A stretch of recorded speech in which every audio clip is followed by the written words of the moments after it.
Okay, good evening, friends. Oh, yeah, I'm stealing a page from Danny Shea today. Got the bathrobe.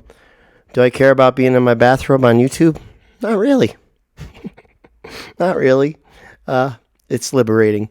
Um, Plus, hardly anybody watches these anyway, so it doesn't matter. I got my Jesus candle right here. You can't see. You can't see. Pardon me. You can't see his face because it's illuminated. Well, maybe you kind of can. Anyway, and I got a little different angle, yeah, because I left my I left my stand in the garage right now. So anyway, um, I admit, pardon me, that this will probably be a bit of on the scattered side because there's been so much going on. But I've had four biggie, weirdo, interesting dreams in the last 2 days, and I'm trying to dig them out. Just as we've been digging out from the snow here in Buffalo, yes, they always make it sound worse on the news. I mean, this area we are pros at dealing with snow. It is not. It just makes things slow. It brings things down, and that's not a bad thing.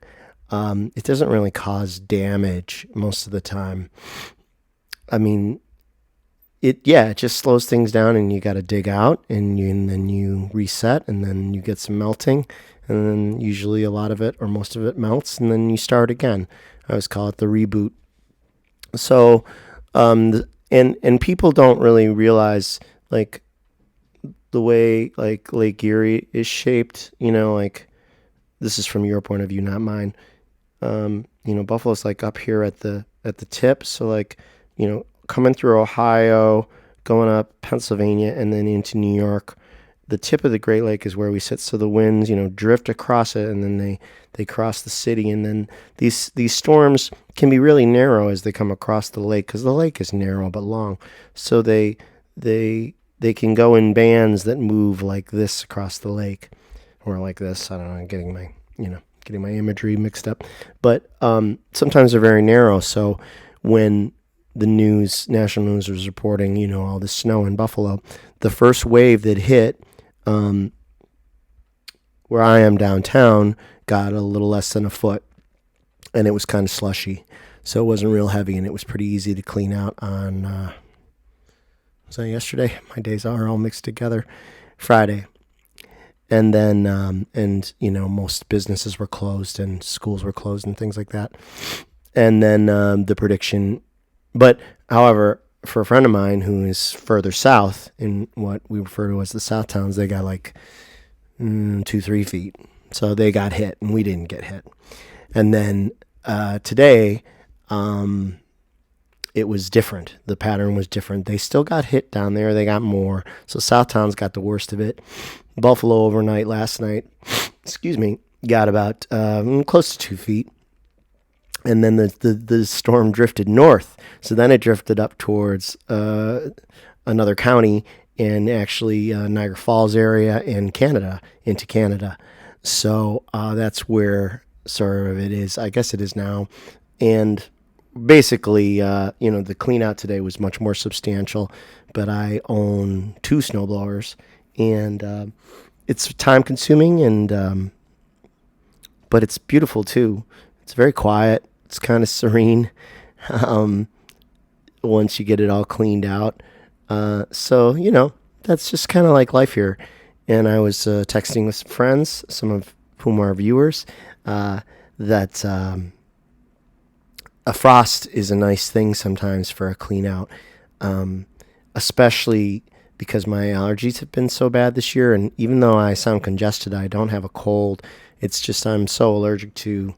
I'm even sensitive, to forced heat and dust in the air. But a frost is a really great thing for cleaning out your singing voice, because it gets all that pollen and ragweed and all that stuff that grows here in the fall, and had an extended season this year because it was so warm, like into November. We basically had no fall. Like it was like November was warm. The pollen season was still going, which is unheard of. And then basically, boom, we got a storm. And that happens sometimes. And with global warming, it's more unpredictable. So anyway, That's a long way of saying a little or a lot. I said this one might not be super focused. I'll do my best. So anyway, so I'm bunkered down. There may be the plan. I guess I hear we're going to get 5 or 6 more inches, which is honestly no big deal. And scoop that out, and then starts melting on Sunday, Monday. So then probably by next weekend, it could all be gone or mostly gone. So that's the snow story. Let's see. When I was recently talking with Diane, she encouraged me to talk about stuff related to, the recent election and kind of like what's going on with the right wing right now. I mean, it's disappointing that that the Democrats didn't also get the House, but I'm not convinced it's over. More than one psychic has referred to the fact that there are very likely to be some indictments of sitting GOP House members, and when they are expelled from their seats, presumably because of their cooperation in the insurrection, there will be an opportunity for Democratic governors to appoint Democratic senators into those spots. So I am not convinced that it's over, though it may take some time. And for the Democrats to do as well as they did, all things considered, is a victory in itself. And keeping the Senate is a big victory, very important for what we will want to do legislatively and for judges, getting judges through the system. So there's a lot of upside, even though I had hoped that we would get both chambers outright and make it simple. But it seems like nothing's been simple for many years here now. And the clean out continues from the garbage of before. But we're moving in the right direction, even if it feels slow. But per Diane's request, I check out the right wing websites because I want to know what they're thinking, what their mental state is, and they don't know how to get rid of 45. They don't know how to get rid of him. The National Review, which is very conservative, they're already anointing DeSantis, which is a complete mistake in my opinion, because that guy, they don't know anything about him beyond that he supposedly won Florida by such a big margin, which is very suspicious to me. But they've already anointed him, and he is not going to carry well nationally. It's not going to play the way they think. They are so divorced from what's best for the country that their intuition doesn't work. That's how I perceive it. When any individual or collective of individuals is too divorced from their intuition, from their sense of right and wrong, the innate sense that we get from the Creator, in my belief, then you are drifting away from what is true, real, best, and good. And you don't have an accurate compass for walking through life. So that's why the GOP even now, they're trumpeting how they're going to, it's going to be all Hunter Biden all the time. Well, guess what? The country's not going to go for it. People are effing tired. They're tired of this BS, and they want normalcy, and that's what they voted for, and the Republicans don't get it. Some of them get it. And those are the ones who are saying, hey, listen, we got to pull away from this train wreck of the years of 45 and his nonsense. But they don't know how. They don't know how to get rid of him. And that's what they're talking about. It is so pervasive. All the right-wing websites, National Review, Judge Report. What's the other one that's kind of like tilted right? Is it The Hill? Fox News, of course. They want him gone, but I've made the metaphor many times, maybe on a video before. When you shake hands with the devil, you don't get to say, okay, well, we're done now. I'm going to go about my business. Like, that's it. You have shaken hands with, you have entered a deal that is not non-negotiable. You can't exit it. Pardon me. So sorry. So that's where the Republicans are at. And so I encourage, I encourage you to do what I'm doing, which is pay as little attention to what they're doing as possible, especially 45. I don't watch or listen to them at all. I don't. It's all it is noise, and all it does is cloud your thinking. So just let it go. Let it go. Let it go. Focus on what's the possible, what's possible. Focus on your own self, your own world, and your own sphere, and your ability to do the small or big, but especially the small, good things in daily life, in how we're treating other people and thinking about other people and conducting ourselves, and try to work from there out, because that's such a peaceful place to be. So in this pause, I have been trying to get back to working on my book, which is now going to be two separate parts because it's just too long to be one. So Life is Magic will be a part 1 and a part 2. And part 1, there really is a first draft done. But now I'm struggling with a couple of, there's 3 chapters in particular that are just giving me a headache. And because of course there's speculation on the nature of God, which is very risky to do because it's such a personal thing, but I'm going there anyway. And they're just ideas, they're just concepts, they're just my own sense of what might be, but is not definitively so. And that's where I'm getting hung up. And I shared some chapters with some of you viewers and some friends and stuff, and got great feedback, which has been super valuable, very much appreciated, and which I have incorporated into the continuing draft. But I didn't share these particular chapters yet because they just need so much work. There's so much in them, and I just keep pulling. I just try to make it simpler, make it more to the point, more direct. So that's where I'm struggling. And then I think once those are kind of in the middle of the book, and then once I clear those, then I think the back half is really mostly in pretty good shape, and everything that comes before those chapters is also in pretty good shape now. So, but these things are writing is crazy. Like, I know some of you are writers who watch me. Writing is a crazy thing because it is so time consuming. People, it's not a complaint, but people just don't really understand how long it really takes. I mean, you can write a bad book pretty quickly, but you can't write a good book pretty quickly unless you're just so brilliant and so focused. Because when I write songs to me are easy compared to book writing because they're compact. I've said this before. They're little capsules. A 3, 4 minute, 5 minute song is an enclosed system, and you can shape it and narrow it and focus it much more quickly. But when you're writing a book that has to have a continuing narrative, like that needs to continue to have like logical transitions and make sense and continue to build and continue to go in the same direction for, say, 200 pages or 250 or 300 pages, that's very tricky.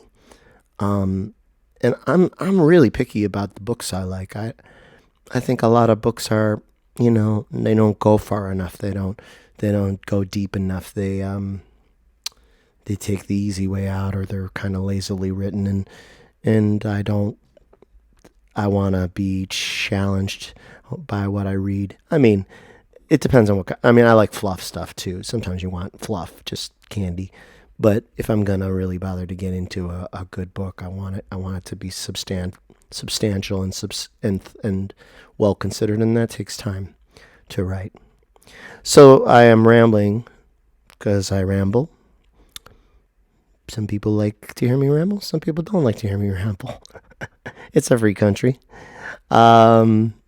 So let me tell you before it gets too long, and also I got to watch the battery probably. Let me tell you about these 4 dreams, if you care to hear. I'm going to have to refer to some notes because since we're going back 2 nights now, bits are slipping already. So the first one from a couple nights ago, and I write about this in the current book, and I think I wrote about this in my first book, is I have a recurring dream of being in the bodies of other people. And what usually happens is I'm me, but I'm temporarily occupying someone else's form. And when I'm occupying their form, I have a sense of how they feel about themselves. And I like empathize, and I begin to feel like they feel, or I have a reaction to the body I'm in, because your embodied experience accounts for a lot of how you feel, experience the world, whether you're by whatever gender, age, ethnicity, height, weight, physical appearances, all these things, they color how we perceive the world. And that's what makes each person's experience so unique, almost to a maddening degree, because the specificity of your experience is so different from other people's experience in so many ways because of your embodied state. So these dreams sometimes give me, I experience empathy for other people. I have a lot of empathy for other people anyway, because I am an empath. I'm empathic. My whole family is, and but this is just another way of like almost more directly feeling what someone else feels in their body. So specific to this dream, well, the variation on the dream this time is that instead of just being in one body that wasn't mine in this dream, I was in several different bodies. I was moving through bodies, which was interesting. So there were 3 or 4 different bodies in the same dream. And I wrote, it was wild because I could feel how the person who each body belonged to had a different, completely different perspective on life. Like first I was me, I was myself. And then I was a young, tall, balding Jack Nicholson type of looking guy. I almost thought I was Jack Nicholson with long, straight brown hair. And I even remember like kind of looking at myself in profile in the mirror and being kind of skinny and tall, which is not my body type at all. And then, and that was like one kind of set of feelings about that. And then I was a very slight and short, stylish, beautiful young woman, but very thin. And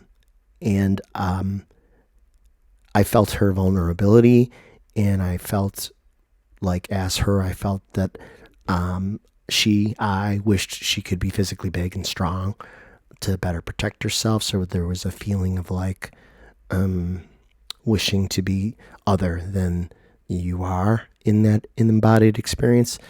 And again, like I said, I experienced empathy, and when I switched to the girl's body in particular, because she was so much different from me, and also the young man with the balding with this long straight hair, I was like, oh no, I don't want to be in this body because I don't like this feeling of not having the ability to like defend myself.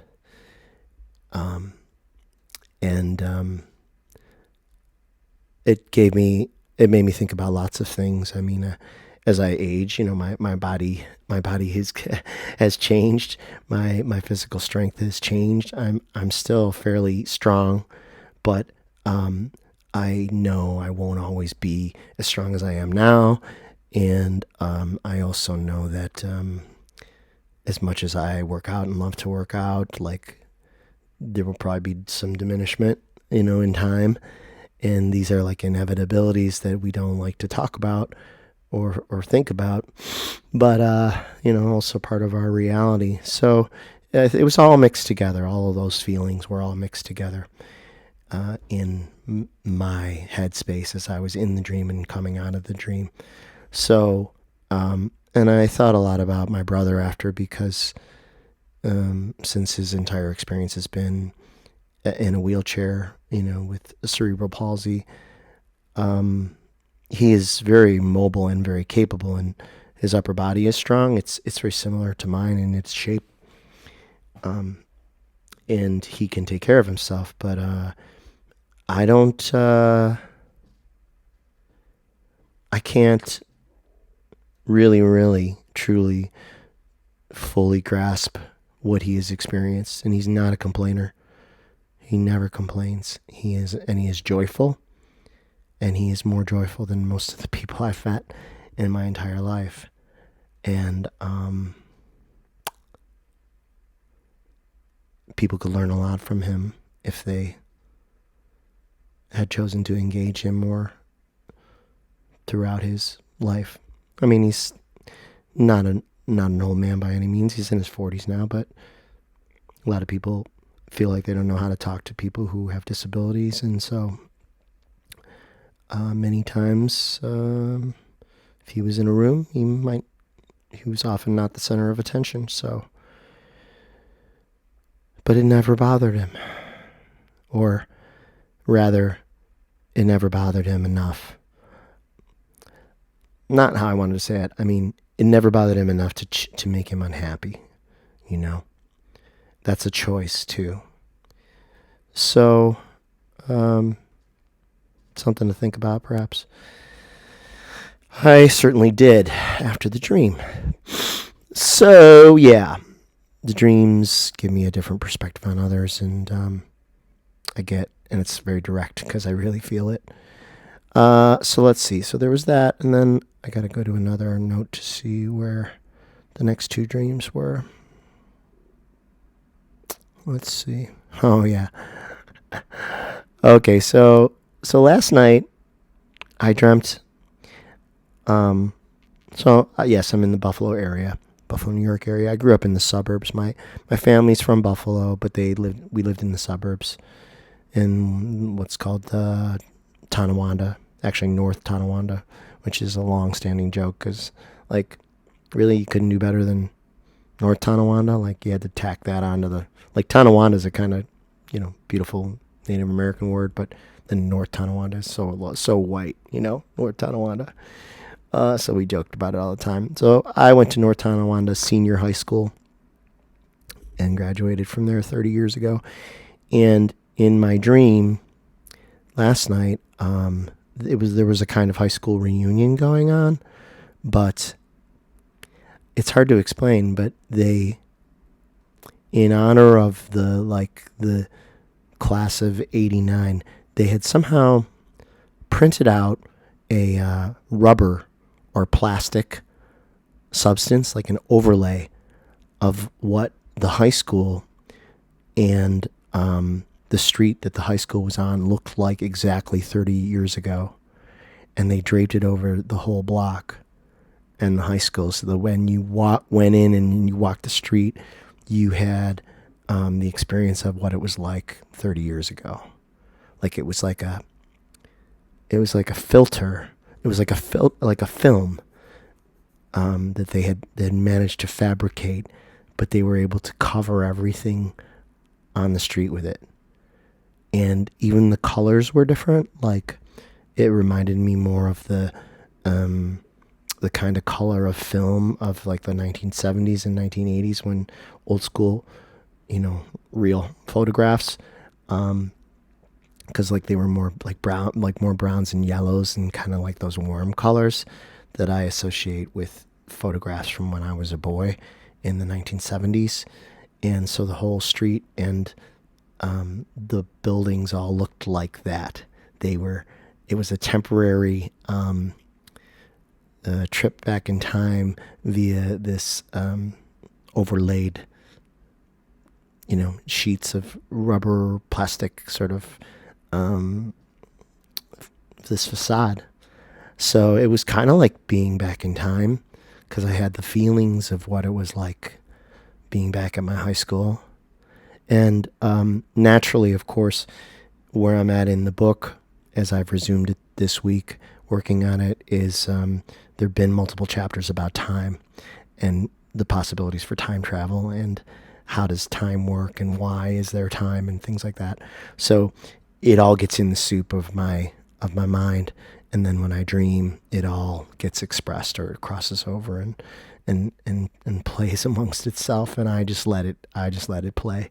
I don't do dream direction. I just participate, observe, and what I can remember, I write down. So that was pretty interesting. So yeah, the chapters about time have been also interesting to work on again. So that's been playing in my mind. So that was that dream. And then I also dreamt.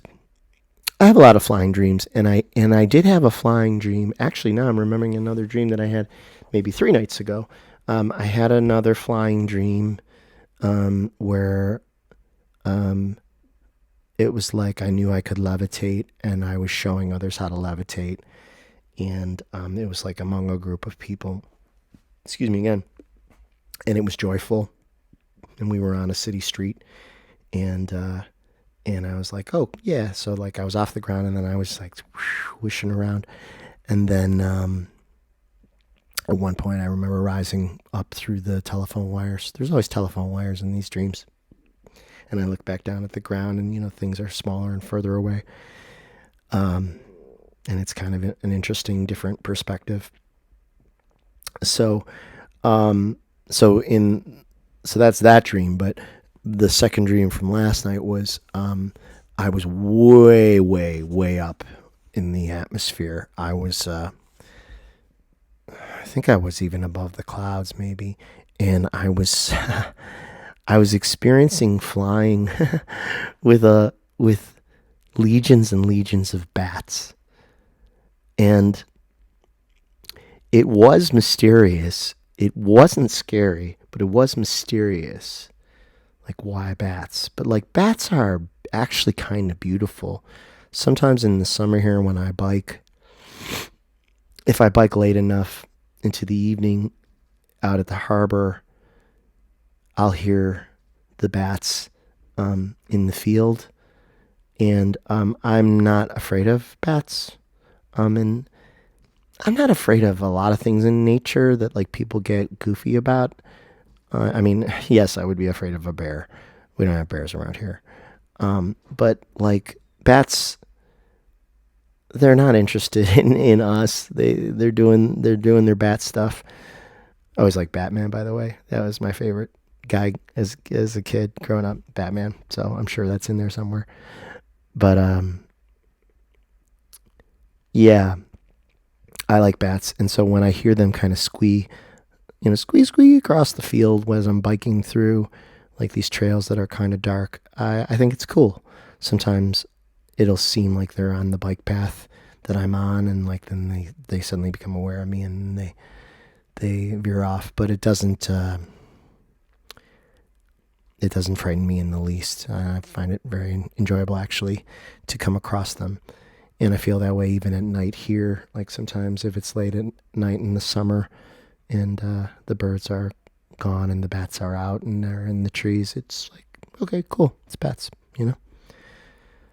but in the dream, I was flying with the bats in formation, but we're talking about thousands of bats. And I don't know if I was a bat or if I was just there with the bats, but the formations were fascinating because imagine like looking down, like straight down at the ground, but like the ground is so far away that you can't see it. And there would be like these chains of bats like this, like they would all be side by side, and then like the next chain and the next chain, and they were all like below each other. Like, sorry, my phone's buzzing. Like really like layer and layer, and like almost like a lattice work, like very organized. Like the chains of bats as you look down all were lined up in the same direction, and then like there were the chains, and then there were almost like, I don't know if there were like circles too of them, but it was like a beautiful pattern of bats on some kind of voyage. And we were descending. I don't know if it was, I don't know what the purpose of it was, but we were descending together. We were reaching a destination and descending together as a huge, force. And I've never heard of such a thing in reality, like of that many bats being together. I don't know if, although I guess where bats are abundant. I mean, certainly in the Batman movies, when he summons the bats, there's thousands of bats, and it was kind of like that, except they were organized and not scattered. And I wonder if bats actually do behave in this way. Like the patterns were much like bird flight, but except when I described the chains, they were actually interlocked, like, and then others were free inside the more circular shapes. And I have no context for why I dreamt that, but it was fascinating and it was so beautiful. I could draw it, and I hope I've described it reasonably well. So that was pretty neat. And then, then the one last dream that I had last night that I can remember was yet again hanging out. Was yet again a James Taylor dream. So now I think I'm up to 4 or 5 James Taylor dreams that I've had in the last several years. And in the previous dreams with James Taylor, I was like a background singer for him, but we didn't really like interact so much. But this one was more of an interaction. Like we were more like becoming friends. Like it was just him and I in a room, and we were talking about some of his songs, and I think we were even talking about some of my songs, which is different. And I remember him showing me some like old video that he had that was no one had ever seen it before. These videos that he had of performances of maybe even kind of like mystery songs that he'd never released, but older performances that we were watching on a TV. But he had a kind of futuristic VCR, almost like it was like a scrolling, like it was more like an iPad kind of VCR. Like he could scroll and on the iPad real quick and advance the video on the TV screen. Like it was more high techy, but very impressive, and everything looked really slick. The video and the sound were really slick and clear. And I was also aware of like kind of being in and out of that space with him, and also being among groups of people who were like kind of going out to maybe party. So it would be like I would be with them for like a split second outside, like traveling somewhere. Oh, let's get a drink here. Let's get coffee here.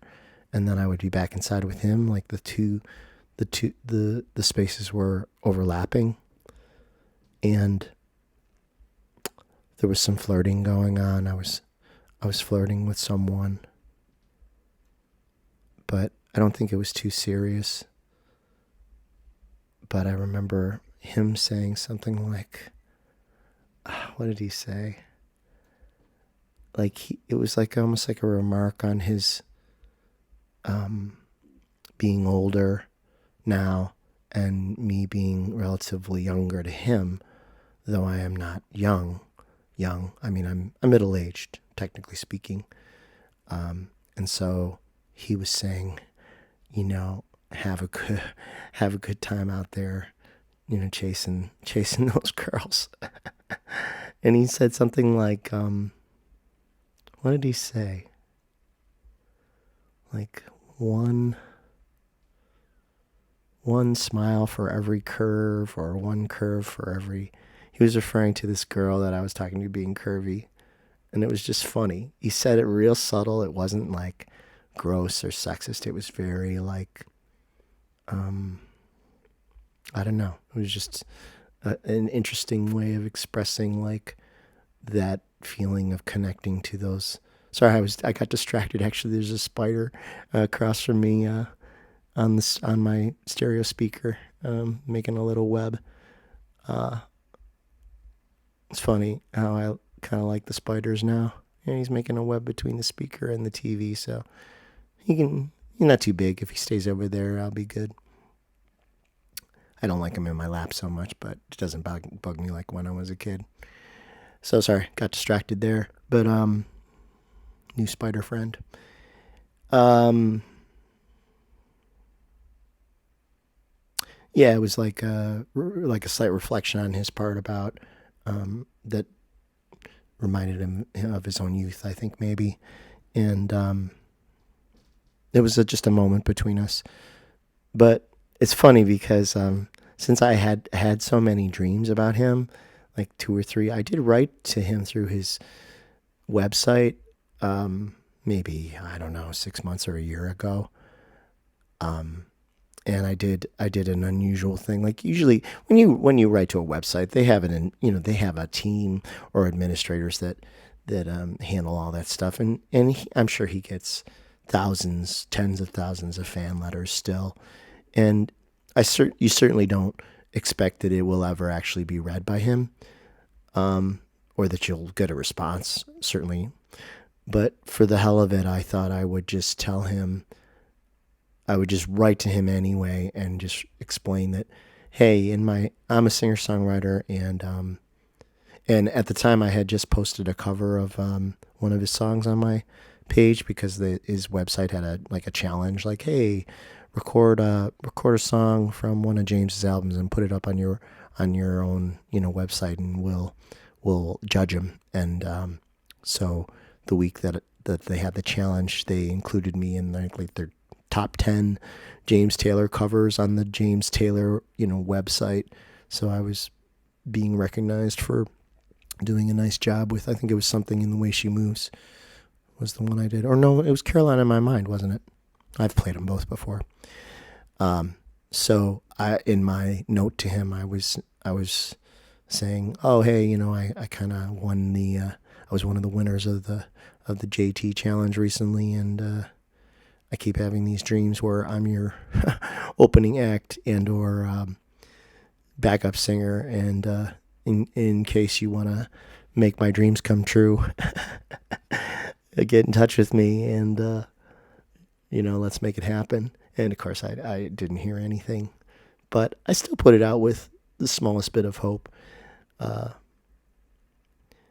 So it's funny that this dream would come around again.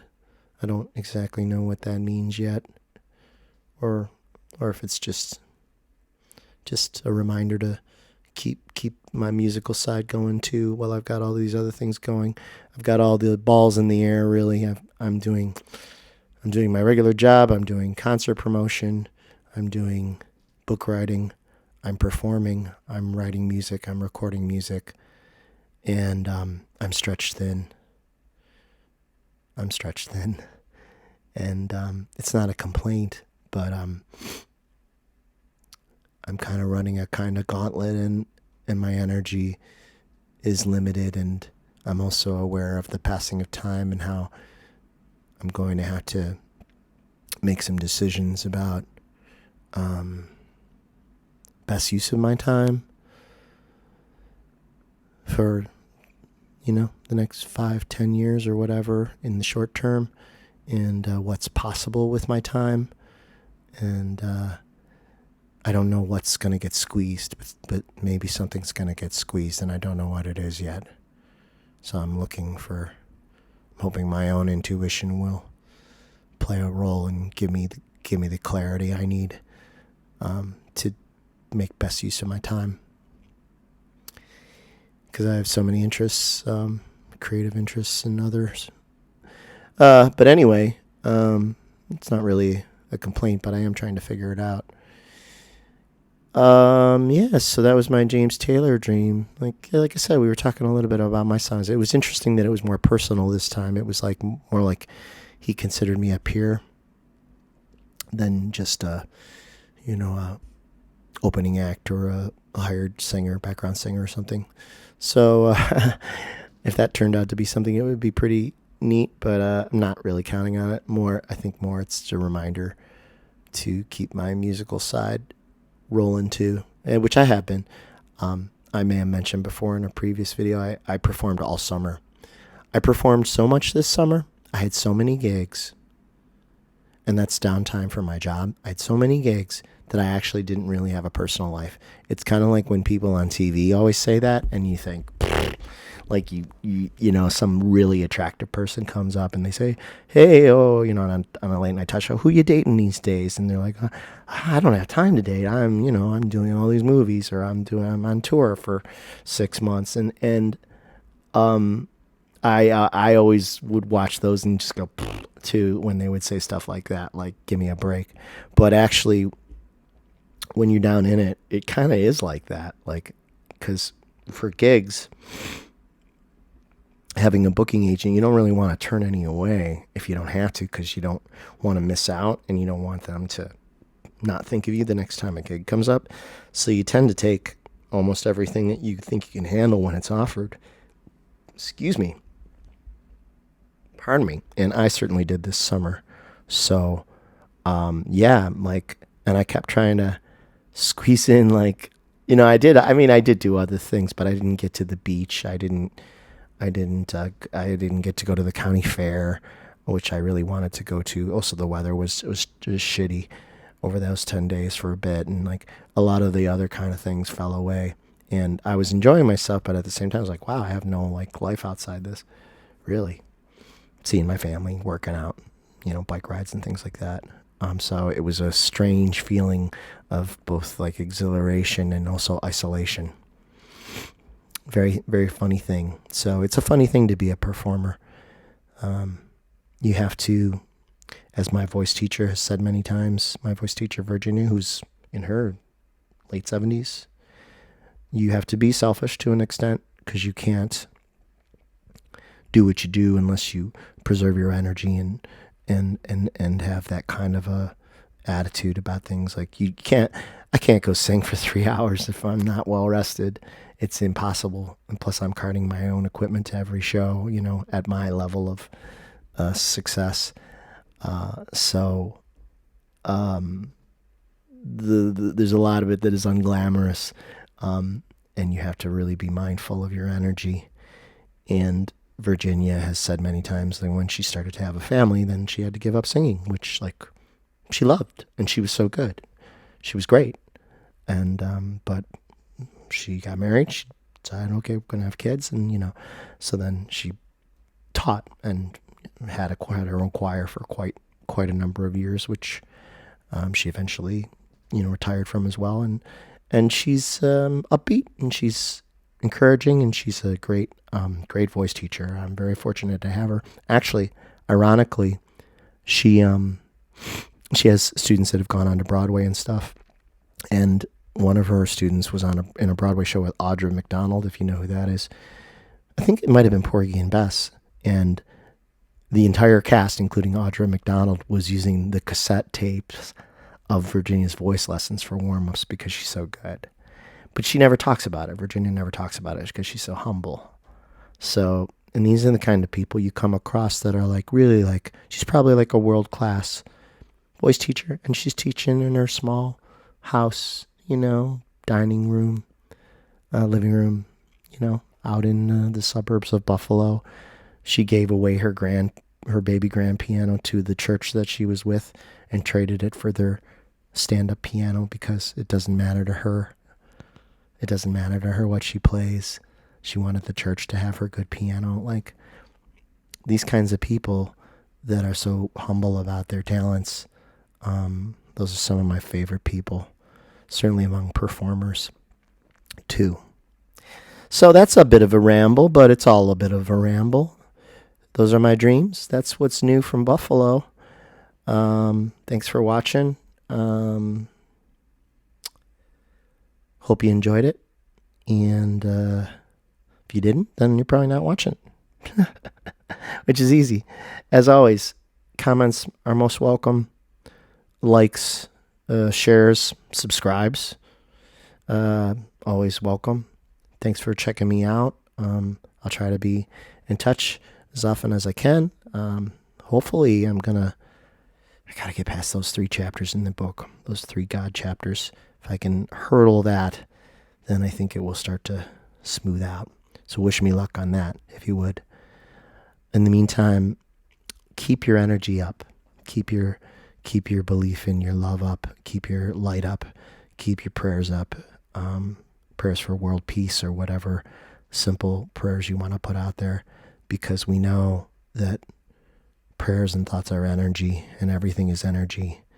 And it's a quantum universe in which energy responds to direction. It responds to intelligent direction to some degree. And we can influence the world in which we walk with the way we are.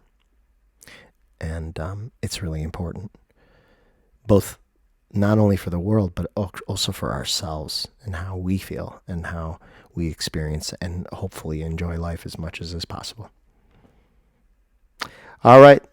That's it for me, everybody. Have a great Thanksgiving if I don't talk to you before, and hope to speak with you again soon.